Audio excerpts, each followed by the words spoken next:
आमच्या मागण्या की जे कंत्राटी कर्मचारी आहेत त्यांना किमान वेतन मिळालं पाहिजे. कंत्राटी कर्मचाऱ्यांना किमान वेतन मिळालं पाहिजे, त्यांचा PF भरला पाहिजे, त्यांना ESIC दिला पाहिजे. त्याच्यानंतर जे कंत्राटी कर्मचारी आहेत त्यांना बोनस दिला जात नाही बारामती नगर परिषदच्या.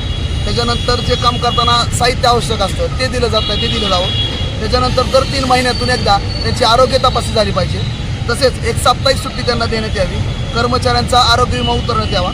ज्या कर्मचाऱ्यांना कामावणं कमी केलं असेल आणि त्यांचे काही देणे राहिले असेल तर तत्काळ देण्यात यावी. कर्मचाऱ्यांना ओळखपत्र देण्यात यावे. हे जे मुद्दे आहेत हे शासनाचे जे नियमानुसार आहेत हे त्यांना दिलंच पाहिजे. जे कर्मचाऱ्यांना देणं कायद्याने बंधनकारक आहे, परंतु या बारामती नगर परिषदेच्या कंत्राटी कर्मचाऱ्यांना इथे कोणती सुविधा मिळत नाही. परंतु आताच बारामती नगरपालिकेची निवडणूक पार पडलेली आहे, अजून कामकाजाला सुरुवात व्हायची, कसं बघताय?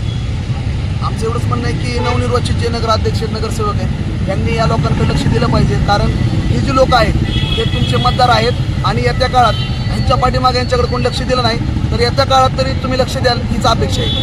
आणि मागण्या जर मान्य नाही झाल्या तर पुढची दिशा काय असणार आहे? पुढची दिशा याच्यापेक्षा तीव्र स्वरूपाचं आंदोलन असेल. वेळ पडली तर सर्व कर्मचाऱ्यांना घेऊन आम्ही आत्मदहनाचा इशारा या ठिकाणी देणार आहोत.